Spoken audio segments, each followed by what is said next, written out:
Happy Thursday, everyone. This is going to be overhyped. Nope. I'm talking about the wrong show. You are. And that's Canon. Unlike Jack Kirby and Stan Lee at Mr. Fantastic's wedding, everyone is welcome here. And that's Canon. That is Canon. I am your noob of a host, Nick Groom, a.k.a. Raph Punk, and I'm here with my resident expert, Travis Sparkman, a.k.a. Spark Manley, also known as my brother. Hey, Travis. Yes. Hey. How are What's you doing going today? On? I'm doing great. Happy to be back on the show. Right? It's been a while. It's been a minute since we've been able to get this up and running, but I think this new format's going to work really well for us. We're going to do it via Twitch. We're going to put it on YouTube, and we're going to put it on iTunes. So I think this is going to be pretty good. Hopefully. Hope-a-fully. That is the word, as they say. So Travis, there's been some news in the comic book world, yeah? Yeah. I mean, there's been specifically comic book, I guess, movie world, but yeah. Yeah. All right. So I guess let's start from the beginning. You used to host the show with a buddy of ours, Tommy. Yes. He's got some stuff going on. He can't do it. So I'm going to step in, and we're going to keep the show rolling. But I guess we should start by saying my comic book knowledge is, for the most part, due to the 90s cartoons. True. That's accurate to say, right? True. Right. I wouldn't even say specifically 90s cartoons, but any superhero cartoon, I think, is what it's... Yeah, typically. Cartoons are kind of my thing. Right. So comic book ones, they're good. They're absolutely good. So speaking of comic book cartoons, The Killing Joke. This is going to be an animated movie, right? Yes. Yeah. One of the most seminal Batman tales, or I guess Joker tale, because it's about Batman and the Joker. But yeah, it's kind of the most well-known Joker story that's out there. So yeah, it's going to be an animated movie. Now there was some big news about it. What came out recently? So anybody who is familiar with the with Batman in general, I feel like knows that Mark Hamill plays the Joker in almost every incarnation of the character, animated incarnation of the character.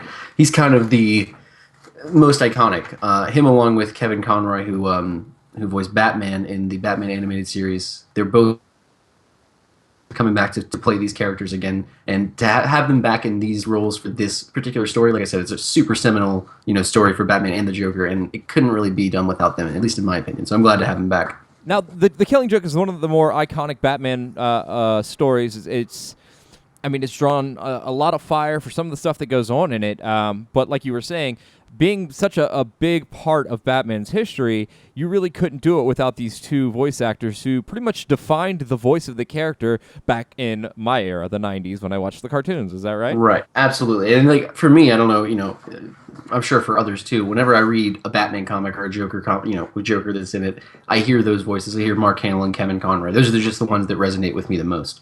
Understandably. And that laugh, I saw a clip not too long ago of actually Mark Hamill reciting the I am your father scene, but in the Joker's voice. So that was pretty cool. Yeah, Mark Hamill's Joker laugh is one of the most terrifying things I've ever heard.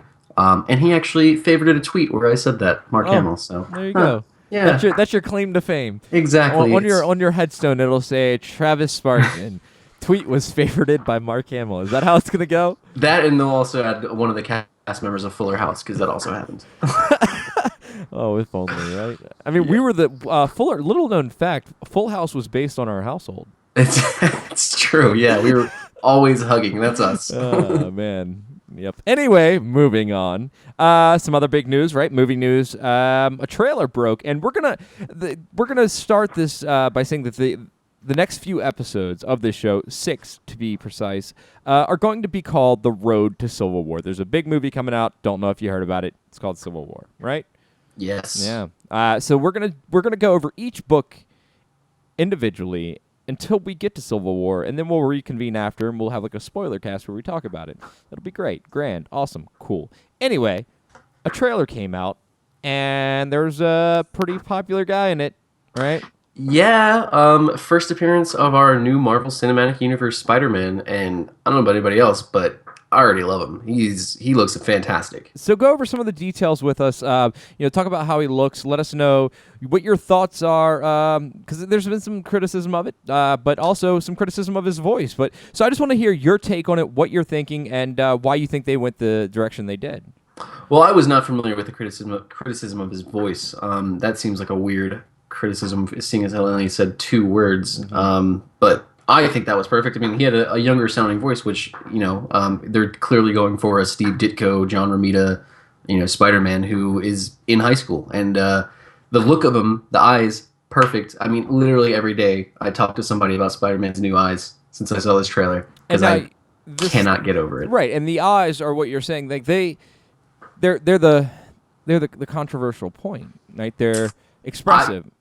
I didn't realize that was a controversy. I know that there was some controversy over the fact that he does look CG to some, which is fine because it's a trailer. I'm sure they're still working on it. Yeah, they're still working on it. I mean, his eyes though, I can't see any problem with that because, like, I get Deadpool, his eyes were like that too, but they were just like that. There was no function behind them. If you look at his eyes, they have panels or like little, like almost like a camera shutter where they're whirring in, and like you even hear a sound effect that when they close and they zoom in. So I don't know. To me, that makes sense. There's actual function behind that too, right? Yeah, it actually works. I don't know if you've known this, but if you actually are having trouble seeing something in the distance, if you actually put a hole in a piece of paper and you put it up to your eye, you can see farther because your eye doesn't have to focus on the foreground.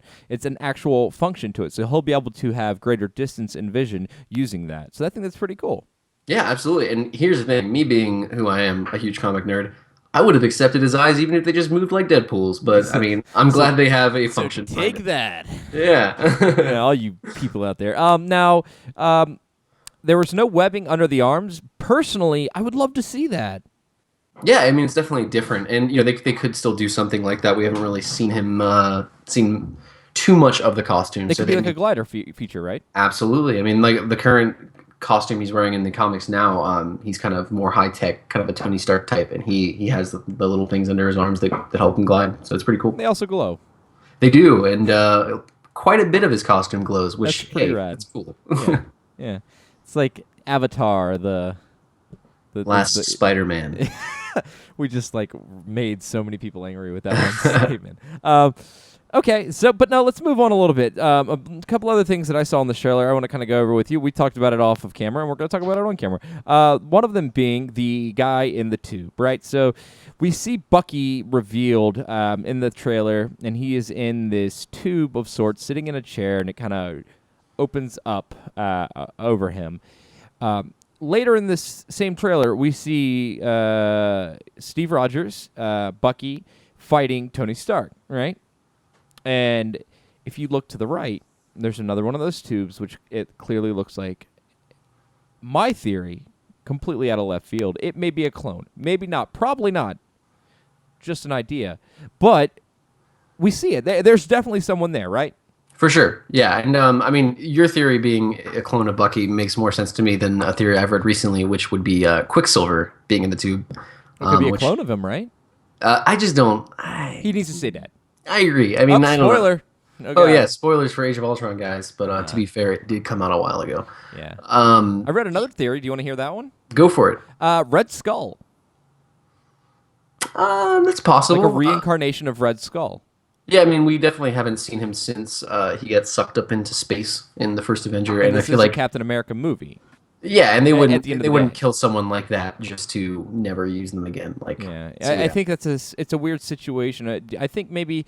Do you think maybe they wanted him to come back, and maybe there was a little argument with the actor? Yeah, I know the actor didn't love the role. Mm-hmm. So I don't know. I mean, I feel like if you throw enough money at anybody, they'll come back. So who knows? And they're getting at that point where they can kind of just do that, right? Right. But no. Who do you think is in there? Do you have any ideas? Any theories? I mean, I kind of thought maybe another assassin. In the Winter Soldier program. I know they don't actually call it that. Do you want to elaborate on what that is? Yeah. So in the comics, Bucky is a Winter Soldier, or is the Winter Soldier, and he's an assassin trained by the Soviets. And in the comics, in the most recent run of not the most recent. There's a Winter Soldier run by Ed Brubaker. It was shortly after Winter Soldier became Winter Soldier again after being Captain America. He actually is tracking down his former. I don't want to call them teammates because they pretty much just hang out in ice, you know. But the former assassins. So yeah, there are others like Bucky. Now obviously they don't all have metal arms and stuff, but they all are, you know, trained the same way, same, you know, nutrition, same. Put into that stasis chamber. Exactly. Yeah. So I mean, I'm thinking it could be one of those. Another theory I had was that maybe it's Baron Zemo. We haven't seen anything from Baron Zemo whatsoever. We don't even know if this is the Baron Zemo because in the comics there's two Baron Zemos. There's the one in the World War II era, and he has a son, and you know he causes trouble kind of in the modern day. So we don't even know which one. It could be very well be like the older Baron Zemo, and then the new one is the guy who's the main bad guy. But who knows? We like I said haven't seen him. So okay. Well, I think that's going to wrap up our coverage on the Civil War trailer. Well, it's really good. Okay, go ahead. Let's bring up one thing. Go ahead. Because we did see Spider-Man in action. Wait. Yeah, go ahead. I'll let you take this. But we didn't. This is the first time we've seen the Black Panther in full glory. Like we've seen him in the previous trailer, I think brief shots, but this was incredible. Like I think you were even saying it. He moves like a cat. Like he moves like a panther. Yeah. And just when he does the Bucky takedown off the front of the truck, that is a cat. That is a straight up cat attack at him. Totally. Yeah, no. It's fantastic to see him in that world, and so he's bulletproof. Like there's that one shot of him just looking at the helicopter as he's getting shot. Yeah, I mean presumably he's covered in vibranium, which is hardcore, seeing as how Cap's shield is vibranium, and it's like a whole body armor for it. That sounds amazing. But yeah, no, Black Panther I thought was I love the new Spider-Man, so he's probably gonna get my first spot. But Black Panther was the second best thing of that trailer for sure. And a lot of people are on the internet are a little upset simply because they're saying like, this is the first time we seen Black Panther, but everybody's freaking out over Spider-Man. And I think people need to pump the brakes, take a minute, and understand the situation with Spider-Man is that this is something we never thought would happen. We never thought this would happen. Yeah, not just that. I think everybody who knew like this trailer was for people who didn't know Spider-Man was going to be in it. Like. Too. Yeah, I can get there's like nerds like us, and presumably the people listening right now, they know that Spider-Man's going to be in it, but no one else did. So seeing that trailer for anybody else, they're like, oh wow, Spider-Man's in this world now. That's cool. So like, yeah, Black Panther maybe got a bit of a sideline there, but I'm sure in the movie people are going to be walking out, saying, wow, Black Panther. And in fact, Marvel just announced a huge initiative to push a lot of Black Panther merchandise. So that's pretty rad. For sure. Cool. Okay, other Marvel Cinematic stuff that's going on, and I know we seem like we're talking a lot about Marvel, but there's just a lot going on in the Marvel world right now. We're going to get to some Batman vs. Superman probably next episode because we're going to be getting a lot closer to Batman vs. Superman. And even though I am a Marvel fan, I am super stoked for this movie. Wasn't a huge Man of Steel fan, but this movie... Man, it's got my vote already. The way that people are moving, looking great. But we'll get into that I'm a huge fan of that. Can't wait for that. Yeah.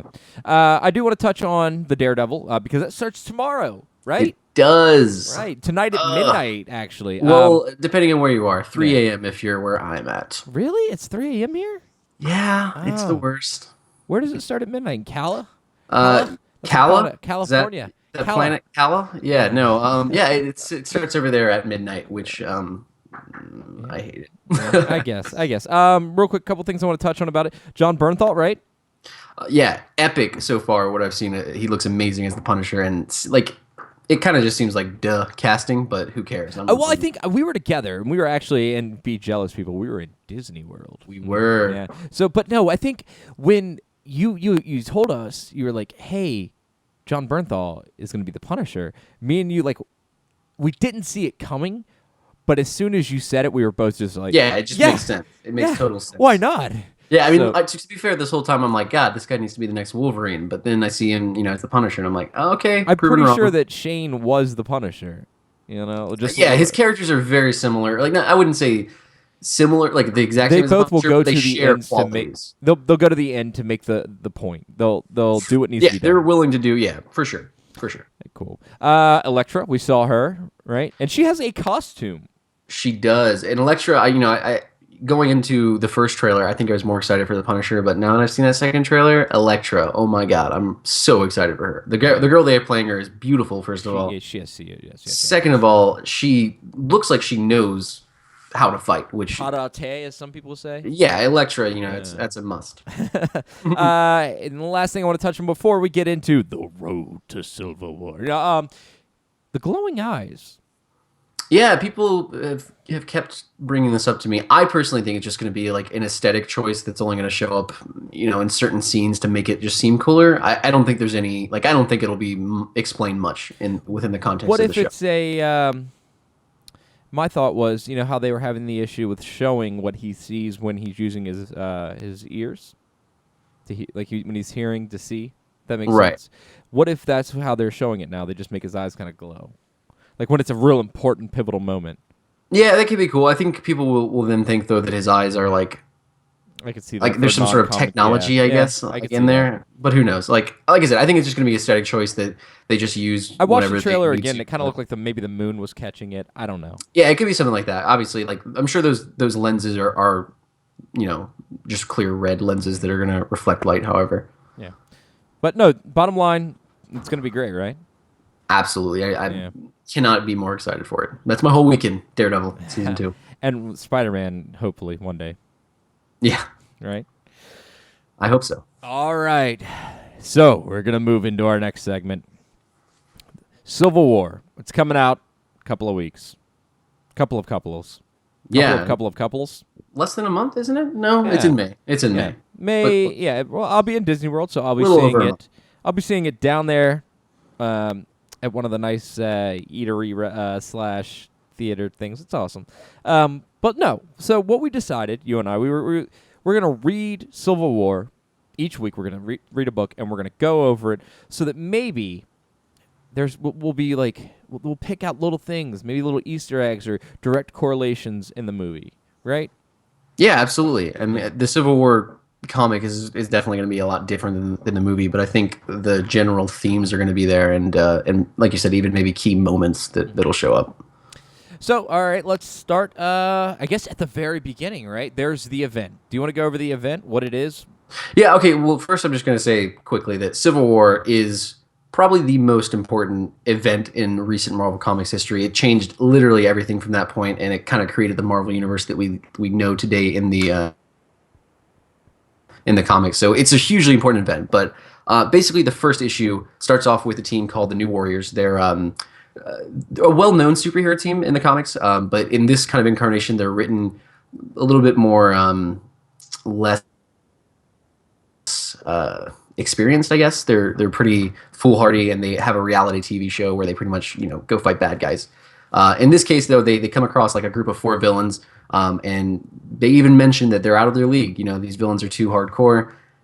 Speedball wants the ratings. They go in anyway, and they come across an old Captain Marvel villain named Nitro. Do you want to talk about who's on the team real quick? Yeah, sure. So New Warriors is made up of Speedball, who is old Jack Kirby creation, kind of crazy powers. He just kind of bounces around. Then you've got Namorita. She is a Atlantean and the niece of the Submariner, who is Namor. Another creation from early on. Yeah. Namorita even was I want to say a Golden Age character. I could be wrong, but pretty early on there. This incarnation, she's blue. My preferred version is of her. In fact, is the blue-looking kind of feel to her. It's cool. She's kind of got like these tattoos on her too. Yeah, it kind of reminds me of Atlantis: The Lost Empire, honestly, which is I think why I like it. I'm pretty sure everybody loves that movie. So yeah, the movie's fantastic. You're wrong, right? Yeah, exactly. Other than that, there's a guy named Microbe. Don't know who that is. Then you got Night Thrasher. He's a skateboard.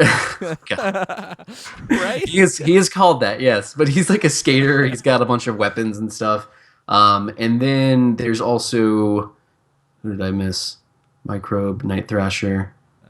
That might be everybody, isn't it? I think it is. I was going to mention that Nova was a part of the team, but they were talking not about that. currently. Yeah. Yes, they bring up that he's in outer space, and at this moment that they're referring to when they bring up he's in outer space, my favorite Nova comics of all time is when he's out there. It's during the Annihilation kind of event, so basically, while the Civil War is happening, there's this on the other side of the galaxy. Nova's dealing with a horde of annihilation waves that are like bug creatures. Anyway, And this is even why Speedball says that he wants the ratings, is because since Nova left, everybody's kind of just like written them off. Yeah, because Nova was their biggest player for sure. I mean, he's a higher tier character than the rest of them, I would say, as far as power goes. So, but yeah, so basically, Nitro exploded when confronted by Namorita, and it wiped out an entire city. Stamford, Connecticut is what it's called, and there are kids who died. It's literally he gets thrown into a school bus right next to a school, and then boom. Yeah, it's a really like traumatic event, and it kind of echoes real world tragedies that had happened pretty recently. Then speaking of like 9/11 and all that, to kind of like to preface what we're gonna get into, I feel like Civil War in of itself kind of echoes just modern day. It's very well written in that aspect. The reactions of people and everybody looking for a reason, or an excuse to do something. Yeah, the story of Civil War I feel like has always been like poignant. It always makes sense because I mean it's about national security really, like how secure, like what are we willing to sacrifice for security basically. And that's something that even now with all this like Edward Snowden stuff and all that kind of it's never been surveillance, more NSA. Yeah, like we're still dealing with stuff like that. So, okay. So the first point I want to talk about with Nitro is now. Do you think the explosion was the New Warriors' fault? Was it? Did they run into something that they couldn't handle and very well should have taken the fight elsewhere? Or was it just Nitro being like, "Yo, I'm gonna blow up right now"? Is it his fault because there's nothing they could have done?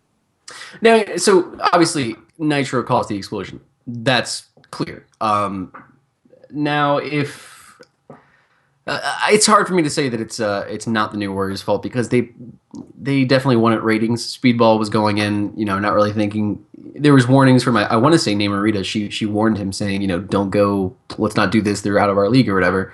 And I know for a fact that at least one of them has some way to contact the Avengers. So you got a cell phone with some text. Yeah. I feel like they would have contacted the Avengers. Now, if the Avengers had shown up and it still went down that way, it might be a different story. Then there's a whole different issue of getting supervillains. But not only that, I think the fact that they had that video out beforehand of them knowing that they were over their heads.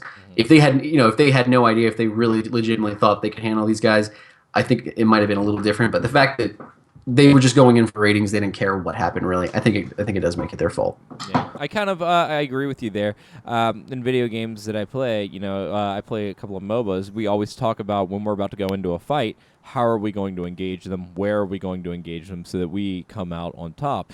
And I feel like they didn't look at where they were going. They didn't look at an exit strategy or anything like that, or what their surroundings were. Yeah, they were there to perform. Exactly. That's really all they were doing. A fight like that should have been taken outside of the city to be handled.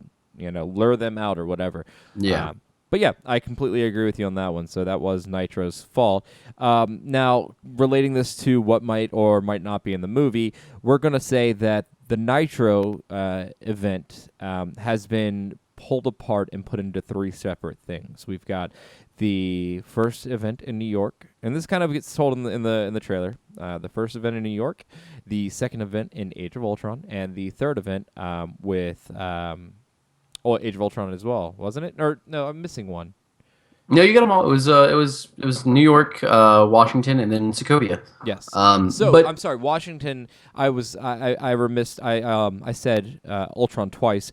That was actually from the Captain Winter Soldier. Yes, Winter Soldier. So, but yeah, so that's how they explain the Connecticut. No, I think there will be another. Like I think in that. Point. There's going to be something that breaks it. Because like even said in the comic, that's the straw that broke the camel's back. They had Hulk attacking Las Vegas. They had Wolverine saying that he wanted to kill the president. So I think that there still will be something that breaks it. And I feel like it'll probably involve Crossbones. The shots that we've seen in the trailer, it seems like there's something that goes down with Crossbones. I feel like that'll probably be what sparks the... He seems like a psycho. He may go like suicide bomber and just be like, I just want to take out Cap. Possible, and also we did see that UN building getting blown up, which is still a pretty serious target, but maybe not quite as dour as like an elementary school getting bombed. So I feel like maybe they might go with something like that to avoid the like just the real world bummer effect of Yeah, we already children have enough dying. bummers out there. Yeah. So now the for a minute there, you said Hulk attacking Los Angeles. No. I was speaking the comics. In the comics, No, Civil War, I was yes. They said in the comics that happens, right? they In the, attacks Vegas. now in Ultron, Hulk actually attacks another city, right? He's obviously under the influence of the Maximoffs. Still, but I Yeah, would no, say this he that goes kind of through mirrors it, doesn't it? Johannesburg. Yeah, no, I agree. Yeah, Johannesburg is where he attacked there, I believe, and it it was pretty bad. Like he beat up a lot of guys, and the whole place was pretty much destroyed. So yeah, I can see that being something that also helps for it. And we've seen General Thunderbolt Ross in the trailers, so I can see him using that also to kind Turn of. into the Red Hulk, right? No, I'm just Oh, no, actually, I think he will become the Red Hulk. I don't know when it'll happen, but I think it'll I would love involve. to see him with the Yeah, mustache, right? me too. Me too. I think he'll become the Red Hulk, and I think it's going to involve a mixture of the normal Hulk process and the Extremis from Iron Man 3.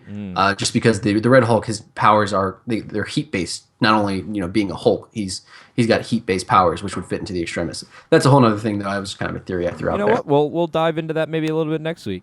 There you go. So moving on, the explosion happens, and obviously the Avengers, along with the X-Men, and just a whole crew of people show up to help. Yeah, a bunch of clean superheroes up. show up, and that's another thing that I think mirrors kind of 9/11 esque kind of things. They were there, helping clean up, and it kind of gave me that feel of like the firefighters, at Ground Zero kind of feel. Now, at the cleanup, Wolverine runs into one of his buddies. And I say that completely ironically. It is a Sentinel. Yes. And they're there to watch the X-Men. And a bystander even goes as far as to tell her child, do not worry, the Sentinels are here to keep an eye on the X-Men. They are the good guys. Now, that Yeah. just goes to show what the current state of the people are. Like that's their thought process is that these people are dangerous, and these even bigger crazy machines are here to keep us safe. Yeah, I mean this is back in 2006, I think, when this came out. So it kind of tells you where the X-Men were at that point. They constantly go through a circle of they're accepted, now they're not, they're accepted, now not anymore. So it's kind of like they're at this point they're in their phase of not being on too good of terms with the humans. Even now, I feel like they're still pretty bad off. Cyclops has kind of been a little bit of a Yeah, joke. ever since House of M, I feel like they've been on a downward spiral as far as coexisting with humans, at least in that world. I agree. Real quick, do you think Tony will have something like a Sentinel? No, I think that was just for the purpose of the story in that comic, just because the X-Men were they're obviously a big part of the Marvel universe, not in the cinematic universe, so there's not really a need for them there, I would say. Now, Iron Legion might see something like that show up still. I don't know if he'd be willing to use something like that again, just because of how it went last And time. that's kind of what I was getting at. It's like maybe not necessarily see actual Sentinels, but maybe like all of his suits, just kind of keeping an eye on. Yeah, no, it's possible. I don't think you would need it like at that moment. I don't think you would need just because it's the X-Men that really warrant that moment. Yeah, okay, all right. But That was kind of furthering their story. right. Okay, I understand. Okay, well in that case, let's move on. And this is a point I think that kind of will be hit on in the movie as well. Tony gets blamed for everything by a widow, and I think, Yeah, her name's I think Miriam Sharp, I believe. She's basically the leader of the so she plays a bigger role. yeah, she's a huge role in this series. Okay, She I'll keep is that the in mind. reason. Yeah, she's the reason that this whole thing, like, she's leading this whole reform for superheroes. Just because of, what happened to her son. But yeah, no. Tony obviously is getting the blame because he's been bankrolling not every superhero, but a lot of the superheroes, the Avengers specifically. He's been the reason that is a thing. So obviously he's going to take a lot of the heat in that. And not only that, him and Captain America are like the public faces of superheroes. You know what I mean? And at this time, at least, like Iron Man is, one of the top dogs. Him and Captain Thor. And we're going to probably touch on that later in a big way. Yeah. Later in this book, actually. Yeah, for So, sure. I think he gets spit on. Yeah, Miriam Sharp is not a fan of him in that opening shot. Yeah, she she spits on him because she's blaming him for everything that's happened, and obviously it's not his fault directly, but you can kind of see your point of view with the idea that he's been funding the superhero team, making people think, hey, I can be if I have powers, I can be a superhero. Or sometimes it doesn't even require that, as long as I have a cool toy. Yeah. Okay.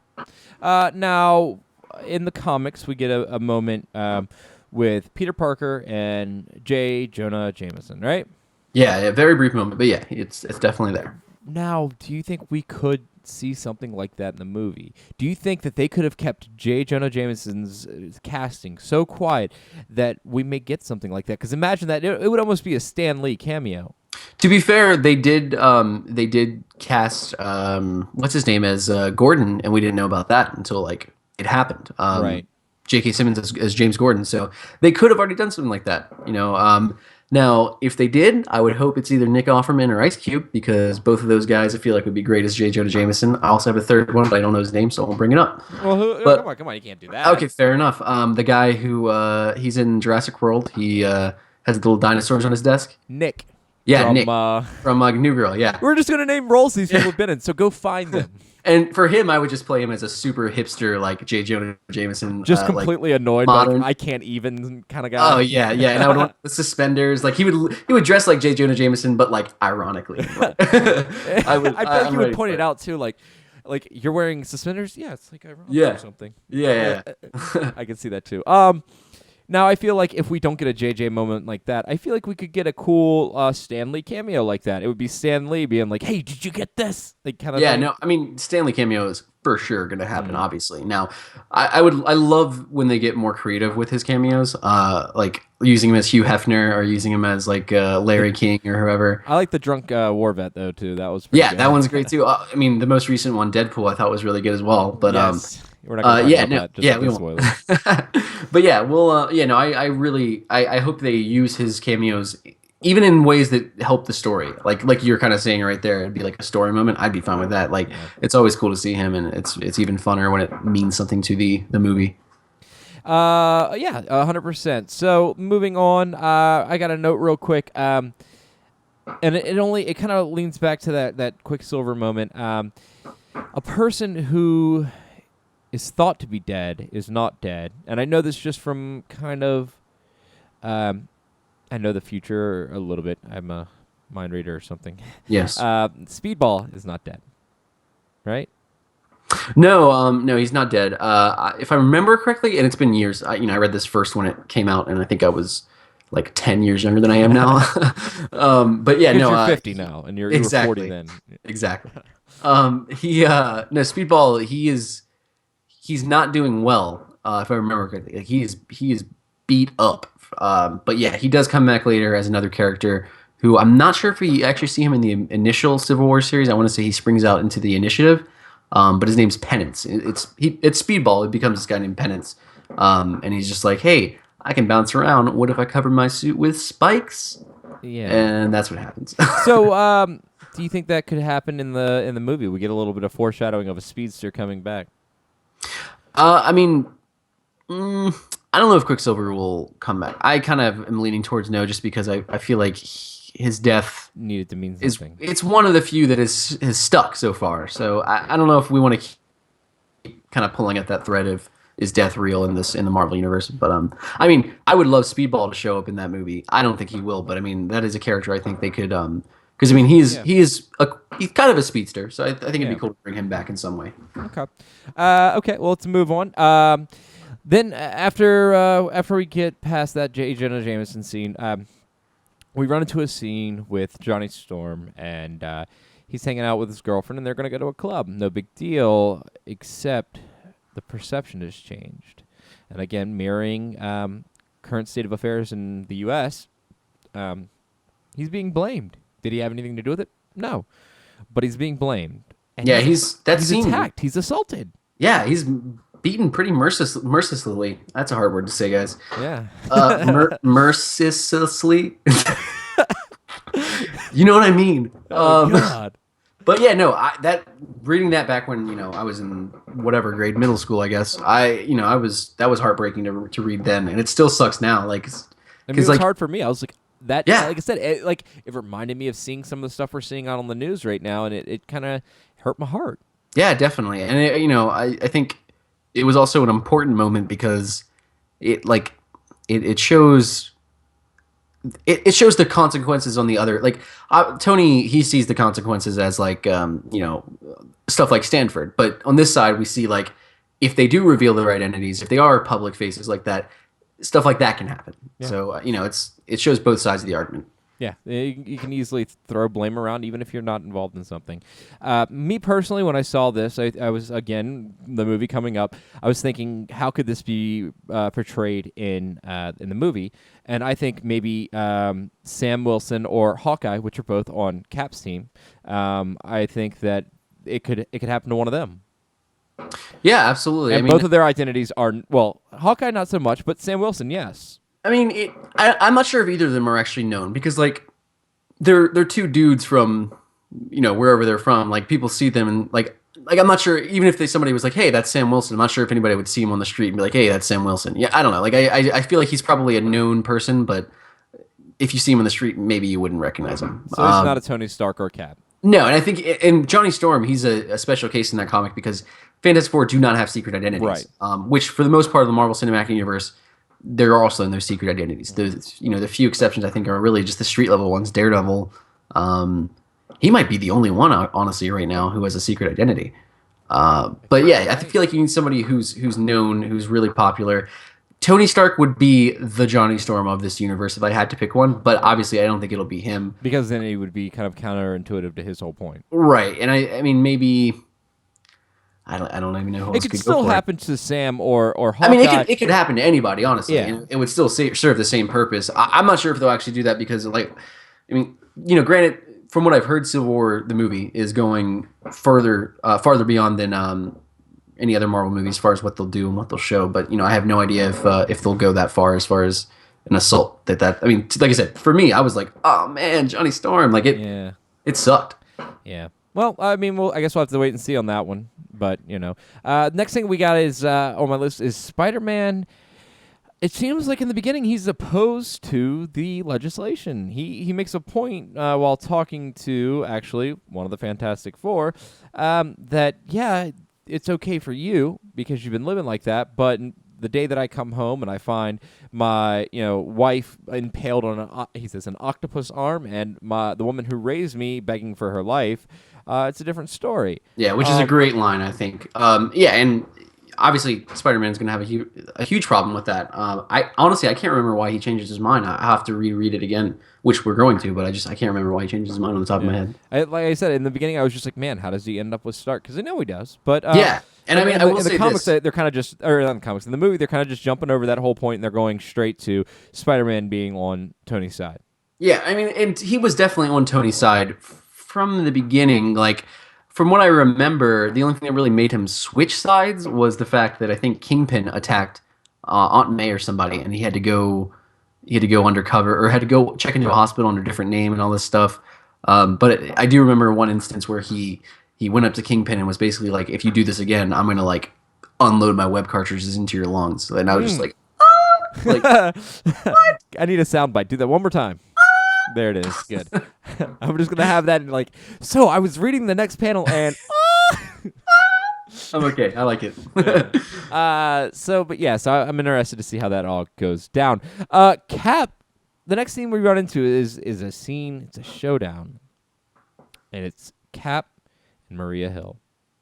Yeah, and I will say of all the scenes in the book that I think could make it over to the movie, this is one that I hope makes it in. I hope so much. I'm gonna say I think it is. I think that scene we see, and we're gonna go into this further, but where Cap is jumping out of the building with Bucky. I think that's right after he has the talk with Iron Man, and I think that everything hits the fan. I think that's what that is. But to recap for the people, Cap is confronted by Maria Hill, surrounded by soldiers. And it seems like at first Cap is kind of just like, look, you guys are going to do what you're going to do. I'm not getting involved.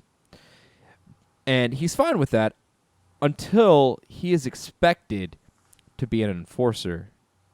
And he's kind of just like, excuse me? Like, no, I'm not doing this. Like, You guys can do your politics, but I'm not being involved. And all of a sudden, that's not okay with Maria Hill. And all of a sudden, these guys attack Cap. And it's the battle that ensues. I'm not going to go into too much detail, but the battle that ensues is ridiculous, and you should check it out.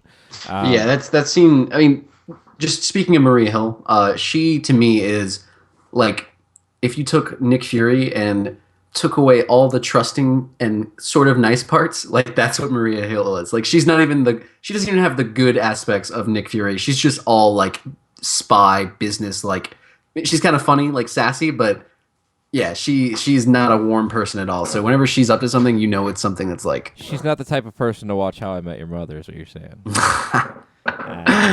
no, she's the type to live it. No, yeah, that scene with Maria Hill, though, to me, that shows that she is super just hardcore. And even in the comics, like what's going on now, you guys have to read that. It's called Avengers Standoff. She's just not a good dude. Like she's great for our country and for our security, I'm sure, but she's pretty shady. Yeah. So yeah, a battle ensues, and long story short, Cap's dipping out, and before he can dip out, though, she lets him know that they've trained a team.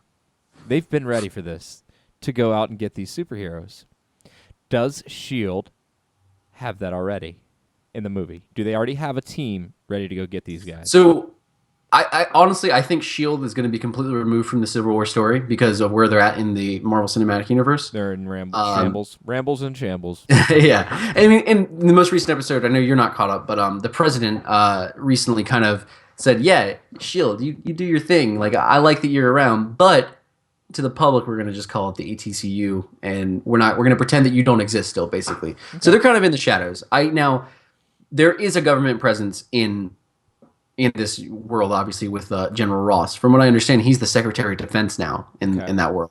So, I mean, like, I think you'll have it from that end. I think, and this may be stretching it, but I think General Ross might have his own team of maybe not villains, but guys who are superpowered, or maybe who are trained well. Maybe you have a name for that team? I kind of do, yeah. So General, if you were to come up with a name for that team, what would that name be? Well, I mean, his name is General Thunderbolt Ross, so I think it makes sense to call him the Thunderbolts. Lean into Mike for dramatic effect. That's just what I think. Yeah, but no, I think that would be pretty cool. So you think that might be the team that has been trained and ready for this moment? Yeah, I mean, and you know, they could just make it a bunch of guys who are like, with guns and stuff, and then use the name later again when they have more villains.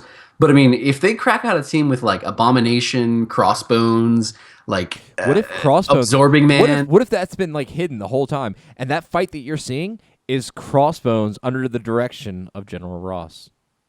Guys, it kind of makes sense too, because yeah, he was Hydra, but like I'm not sure if that was ever actually proven, because he was burnt to a crisp. So man, did we just crack the plot of Civil War all open?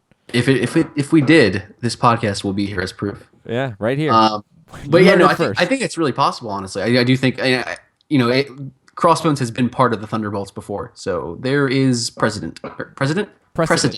Let's see. There is Obama. Anyway, but yeah, so that could be cool to see. Now back to that breakout scene though. There's one thing I kind of want to talk about, and there's a scene. Cap jumps out of the building. Or not? They're not on a building. They're on the helicarrier. Yeah, I think they're in their helicarrier. Yeah, it's a S.H.I.E.L.D. facility, but I'm pretty sure it's the helicarrier. Okay, so he jumps out of the helicarrier and he lands on a jet. Yeah, he rams his shield into the cockpit and tells the guy to watch his mouth. Yeah, classic. Yeah. So anyway, I think we may have seen this scene already. I just don't think it's a jet. I think it's a helicopter. I think it's a helicopter. I think that the scene you see of Captain America doing his little hold on to the building and hold on to the helicopter, I think that's what that is. What are your thoughts on that? Do you think that could be a scene that's been recreated? I hope to see that scene in the movie. I'm not sure if it's the scene you're talking about, just because to me the helicopter scene seemed like there's a lot of emotion behind that, of him grabbing that. So I think that's going to be something like he's going to be stopping somebody from getting away, or I don't know. To me, it just seemed way more intense than something like this. I mean, granted, him getting away is still important or whatever. But I do hope to see this scene that you're referring to because it does end with a conference of people talking about Cap and how he dealt with that pilot because he stayed with the pilot, He lands the flew plane. wherever.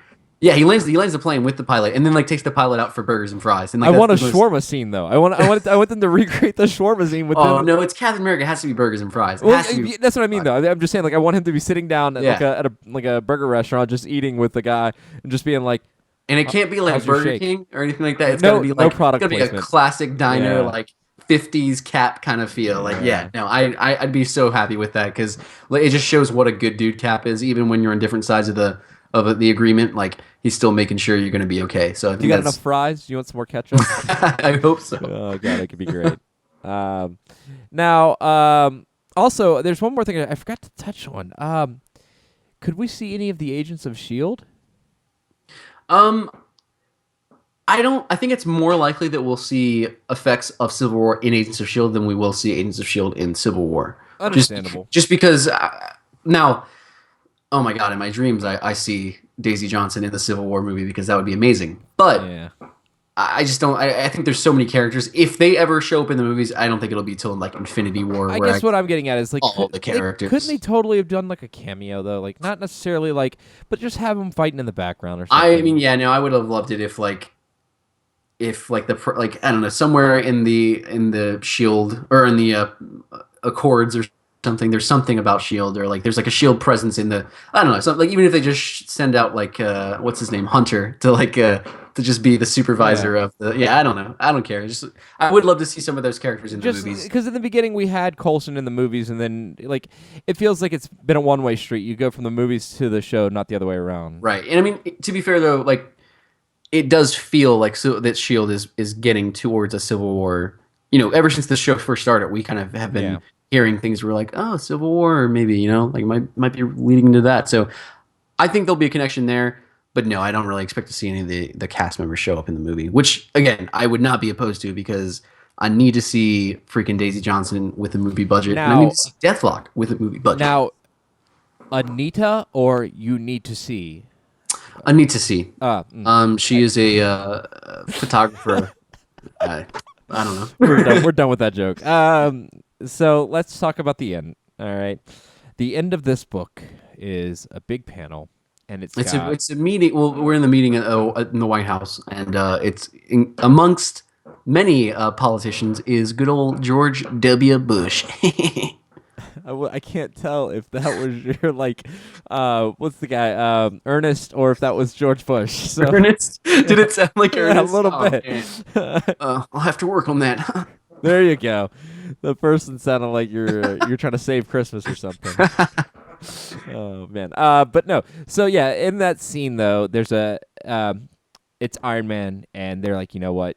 We just attacked Captain America. We just gave this a face. We just they gave the other side a face. Yeah, like a leader. And when the symbol or the person that you're rallying behind is Captain America, it's a hard fight to win. You know what I mean? It's hard to have public opinion on your side when Captain America is on the other side. So, real quick, what's his response? Whose? Tony. What's his response? Oh, I mean, he's got it. He's got his own face of his side that he's going to be putting And of course, out. who does he think it is? Oh, he's going to pick himself. You saw that face, man? That iron face? He wants it everywhere. Yeah. No, him and two others are part of the pro-registration leadership. And Do you know the names? I know them. I was going to see if you knew. I do. I've got them in my notes because I thought it was important. Let's It's hear Mr. it. Fantastic, and this one's going to be wrong. Is it Yellow Jacket? It is Yellow Jacket. Now, Oh, hold up. You're breaking Yellow up. Jacket that most people are There you go. familiar with. Oh, sorry. No, not the it's Yellow not Jacket. you. Yeah. Oh, okay. Not the Yellow Jacket that you're familiar with from the movies, because the movie version is like an amalgamation of two or three characters. This is Hank Pym. So he is one of the leaders of the pro-registration movement. Do you think we could see a cameo with Hank Pym? Again, I would love it. I'm not sure if he has much of a dog in this fight, though. Hank Pym, he's not really a superhero anymore, and even if he was still a superhero, I think he would probably lean more towards Cap's side, just because I mean, especially with Scott too. I mean, like he likes Scott. I think he sees Scott as a friend and maybe even a son to an extent. Yeah. So I It's doubt. gonna get weird with his daughter. Then it's gonna get kind of Yeah, weird. and also the I mean, Hank Pym in the beginning of Ant-Man didn't really seem to love the idea of working with Shield. So I can't see him or the in government, really. He kind yeah, of in the movies, I just can't see that Hank Pym choosing that side fair because I enough. mean, this Hank Pym's not very different, but he's different enough to warrant I not. guess what I'm getting at is, are we gonna have any other faces on the side of Iron Man that we're gonna be like, you know what? Maybe they're right. Any I other think people? I think the big leaders of that movement are going to be Iron Man, Thunderbolt Ross, and maybe even Rhodey. I'm not sure if he's going to have as much pull though as Tony. I But feel like, but with Thunderbolt, I feel like people don't like him already. true, but I mean, I think he's just going to be leading it from the political side. I think he's doing pretty all right in the political side. Now, granted, I don't know how he became Secretary of Defense after he let what happened in Harlem happen because like he created like another Hulk and then was like, hey, let's have these two Hulks fight. I mean, granted, that's not what he wanted, but it happened. I mean, we've got that sort of thing that happens nowadays anyway. So like in the Yeah, I real mean, world, yeah. Either way, he did something well to secure that job. Yeah. So I don't know what it was, but but so I guess what I was getting at though is like the whole point of this movie, and it's how I want to feel out of it is I want to be divided. I want to have part of me that's like, oh God, Tony, you're right, or yeah. oh God, In the Steve, you're movies, right too. they said that they're gonna have that going. For me, in the Civil War comic, for me it seemed black and white. To me, Iron Man was the bad guy through and through. I've heard some people say otherwise that they get it, but the stuff that he does, like it's just like villains do these things. Like he creates a clone of Thor. That is a villain thing to do. That's Like not a very good thing. for sure. Like yeah, like he creates literally an evil clone robot version of Thor. Like That sounds like Lex a good Luthor did idea. something to Yeah. Superman just like that. Like It sounds like that might be happening in the new movie too. yeah. So yeah. No, I mean in the comics to me he was through and through the villain of the story. Whether that happens in the comics or in the movies, I doubt it because we still have Baron Zemo out there. Part of me kind of thinks that he's going to be behind the scenes kind of manipulating everything. So who knows? Yeah, I agree. But yeah, so I think that's gonna about wrap up this episode. I mean, do you have any other things that you want to say about issue 1 of Civil War? No, I think we covered most of it. I mean, it's a long. I would say it's a long issue, but it's pretty quick as far as what happens in it. Because I mean, there's quick action, and then there's a few bits of exposition and stuff like that. But yeah, no, I mean, it's a good read, but I think Civil War stands out as a whole rather than by individual issues. So we'll I don't have too much to say about this particular issue, but next week I might have As we go along, it'll kind of everything will start branching, right? because this issue, the biggest thing, the big oh my god moment was probably Cap leaving, escaping Shield and all that. There's so many more moments like that to come, and I guess one thing I will mention, we didn't really talk about the creative team behind it. Mark Miller, the writer, and Steve McNiven, the artist, both phenomenal what they I do. love the way Cap look. Yeah, yeah. I'll say this: Mark Miller and I have a weird. Yeah, he's the perfect chin. Yeah, Mark Miller. I don't like some of his stuff. He typically, when I don't like his stuff, it just seems like he's going too far for shock value. But when he writes good or writes well, when he write good, he write when he write good. good, he write real good. No, yeah, he does. He really does. And McNiven, I'm hard pressed to find anything of his I don't like. Maybe his Guardians of the Galaxy stuff, but that's probably just because I didn't think it really fit that feel. But everything else, I mean, even that was drawn beautifully. Right.